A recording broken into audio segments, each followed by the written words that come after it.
Hi everyone, as promised, here's the story, Ship of Dreams, and I want to dedicate it to my mom, Marina, who's 83 today. And as always, special reading for my grandsons, Calvin and Rome, and for all of you children out there, and adults, I guess, too, are enjoying it.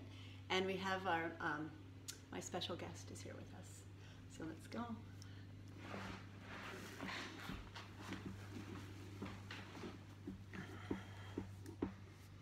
Ship of Dreams by Dean Morrissey. All the stars and the moon.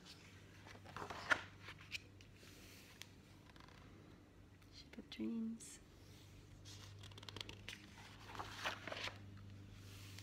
I didn't read this before. For Kate and Ian and the stars above us.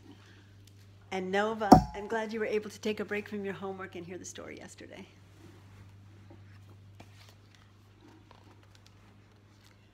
Joey's friend Henry claimed that he had seen the Sandman the night before. Henry sometimes made up stories.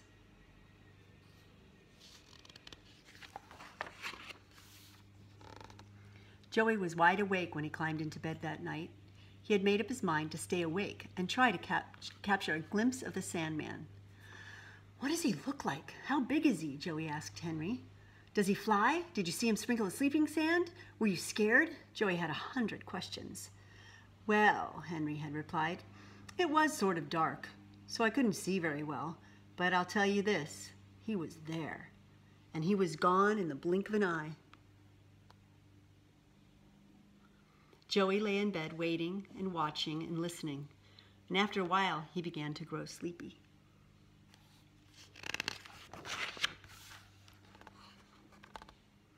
To keep from falling asleep, Joey tried to picture the Sandman in his mind. "I'll bet he wears a robe and slippers and has a long white beard. I wonder how he carries all that sleeping sand around. If I was the Sandman, I'd take the Red Rocket." The Red Rocket was Joey's wagon. He'd been riding it all afternoon. Around the backyard, up the driveway, and through the garden they'd gone, with adventure at every turn. Joey wondered how he would make his wagon fly, and what he would need to bring along. "I'd use a balloon to lift it up in the sky and a sail to catch the wind. I'd load the sleeping sand on board, and what else? Supplies, food and stuff. Let's see. A map, a box of animal crackers, some string, a chocolate bar, grapes and an apple, a compass, an extra chocolate bar, and my baseball cap, an orange, my blanket and my pillow, a chocolate bar, and..." Joey's eyes began to close.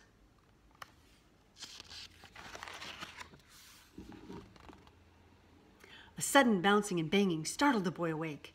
He sat up to find himself sitting in the Red Rocket and hurtling through the night sky.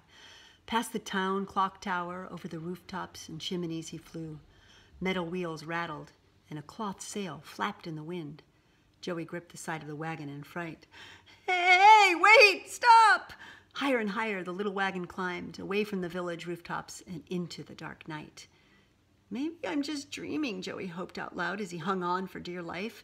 But soon the wagon slowed, and his fear gave way to wonder.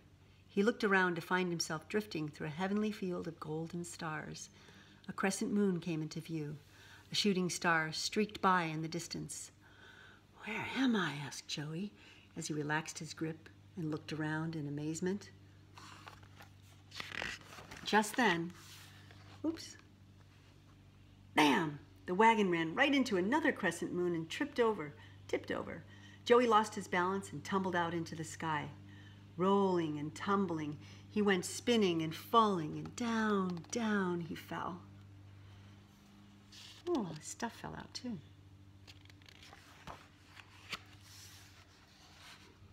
All seemed lost, when suddenly, out of nowhere, something snatched him from his terrifying plunge and held him fast. Joey's heart was pounding. He looked around frantically. "Ropes!" he gasped. "I'm in a net!" A very large net, in fact, and it was floating in midair. Joey peered out through the ropes. All about him, stars and moons twinkled and bobbed in the night sky. Up close, the stars were very big, bigger than Joey. A few of them had numbers on them, but most had names and fancy designs. Where am I? Joey wondered as he searched the sky for an answer. What am I doing here? Just then, a voice boomed out of the darkness. Who's there? Joey spun around. He looked up where the voice had come from. There, sailing straight towards him, was a strange ship. It was very big. Sails billowed out, and a great balloon rose from the center. Joey could see an old man pacing back and forth at the rail as the ship drifted closer. He was grumbling to himself and gesturing with his hands. Right up over the net, the ship sailed. Suddenly, it stopped. I said, who's there? The man bellowed down. Joey tried to speak, but nothing came out. Very well, said the man. We'll see soon. Joey felt a sudden yank as the old man began pulling the net towards the ship. Help! He yelled.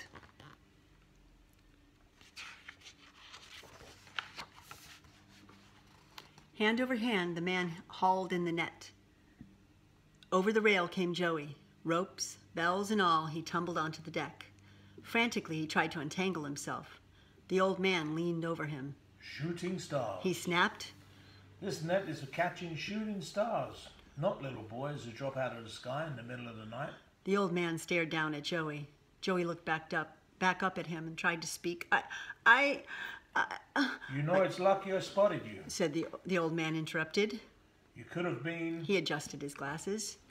Joey, I should have guessed it was you when I saw the red wagon tumbling through the sky. He reached down and freed the boy from the net.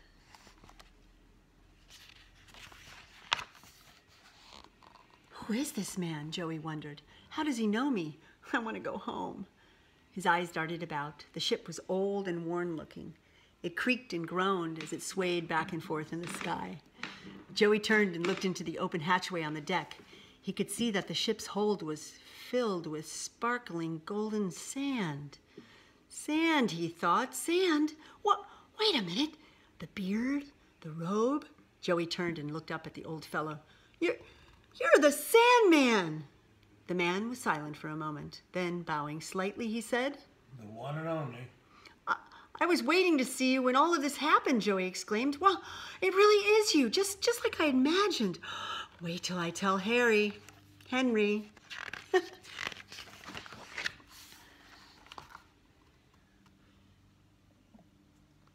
I can see you've got a head full of questions, Joey, but right now we've got to make up for lost time, said the Sandman. He walked to the ship's big wooden wheel and called out, All right now, hang on. He clapped his hands together and gold dust swirled up from the hatch. Joey could feel the ship begin to move as it set out on the sea of stars. Soon the sky began to grow light. What I do, Joey, is to fly just behind the sunset and follow it right around the world, the Sandman exclaimed. That way I drift into each town at bedtime to get the children off to sleep. Luckily, I'd finished my rounds when you dropped in on my schedule. Would have been a mess, he said. Now I've got one more thing to do and then we'll see about getting you home. Look at that beautiful ship. Ooh. Joey tried to take in what the Sandman had been saying. Do you mean sprinkle sleeping sand on every child in the world? Every child, every night. No exceptions, came the reply. Joey had so many questions he hardly knew where to begin, but one question came first. Do you know what happened to the red rocket when I fell? I guess it's gone for good. Not to worry, Joey. I caught it in one of my nets. I'll see that you get it back. It's amazing the things I've caught in those shooting star nets over the years. I've made a sort of hobby collecting the stuff. Back home in my windmill, I've got a big trunk that's chock full of the most extraordinary things. Everything from polka dot walrus to a one-handed pocket watch. You name it, I've got it. Now then, he said, looking over the bow of the ship. If my charts are right, we should be coming to the spot. I wonder what that spot is. The ship slowed to a stop. Reaching over the side, the old man hoisted a large golden star that had been hanging from the rail. Across it was the name Kate. Holding the star out over the side of the ship, the Sandman asked, Does that look straight, Joey? Yes, I think so. The Sandman closed his eyes and began to speak. Through stardust and comets and wind and bad weather, may this star that I hang in the sky stay forever. He pulled his hands away. The star floated in place. Wow, said Joey. How did you do that? Well, let's just say it takes a lot of practice, said the Sandman. But why do you put the stars in the sky? Why do you put the stars in the sky? Aren't there enough already? Every time a child is born, I make a new star and hang it in the sky above the town where they were born. Kate was born down there. This is her star. Now off we go. No time to waste if we're going to get you home by morning.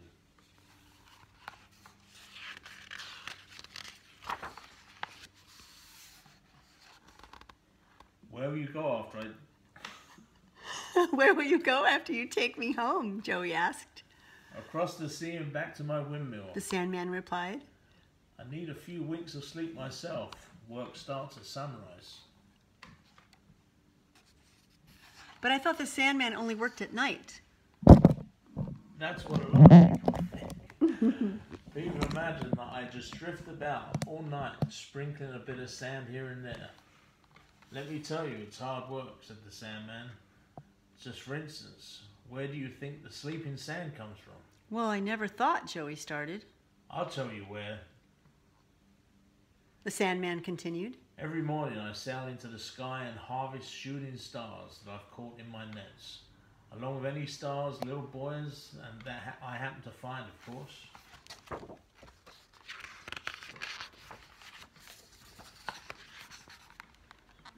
Then I take the stars back to the windmill and grind them to fine sleeping sand. That's where it comes from. What about the new stars? How do you make those? Asked Joey. The Sandman was delighted that Joey was so interested in his work. He didn't often get a chance to talk to anyone about it. Some of the sand I load onto the ships for sleeping, and some of the sand I use to make new stars. I melt the sand in the furnace and pour it into molds. When it cools, a new star is born. And when a new child is born, I engrave their name on it and hang it in the sky.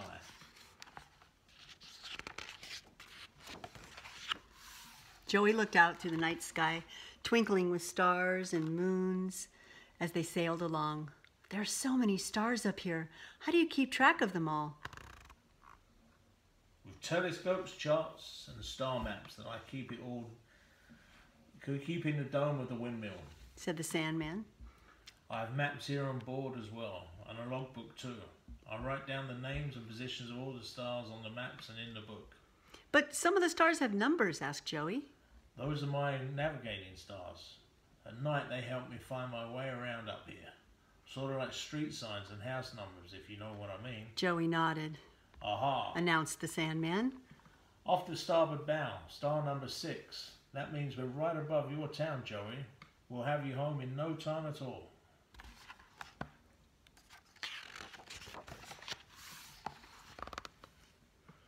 Joey wasn't quite sure he wanted to go home yet. He was having a fine time, and he didn't want it to end. He looked down over the side of the ship. He could just make out the rooftops of his town far below as the dawn began to break. Turning back to the Sandman, he asked, "Is there a star up there for me?"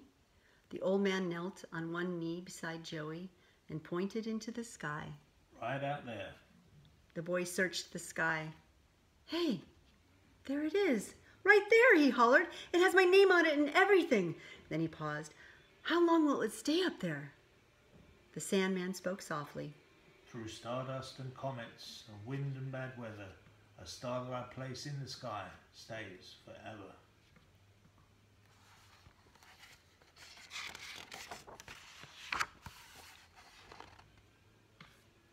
The ship settled like a giant beanbag onto the roof of Joey's house in the early light of dawn. Here we are, my boy, safe and sound and right on time. Joey looked around the ship, trying to take it all in, but so that he wouldn't forget this night. And then he looked at the Sandman. "Will I ever see you again?" he asked. I'll be by to see you tonight, as always. "Well, okay," said Joey. "Well, goodbye for now, and thanks for everything." Joey paused. "Oh, just one more question. How come I'm not sleepy from being on a ship full of sleeping sand. The Sandman placed his hand on the boy's shoulder. Just open your eyes and everything will become clear.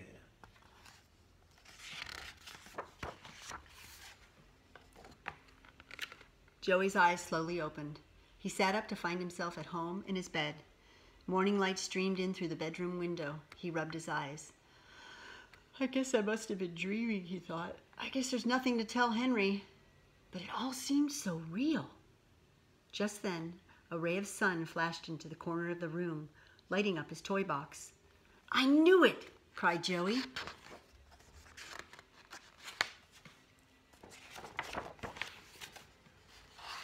There on his toy chest sat the red rocket. It was fully rigged with a sail, a balloon, and everything, just like the night before, just like it was when he sailed with the Sandman. He said he'd bring it back. Henry just won't believe this. He won't believe a word of it. Joey paused for a minute. A smile came over his face. Maybe I won't tell him.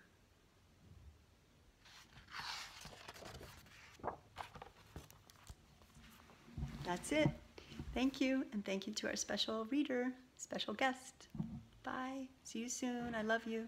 Stay well.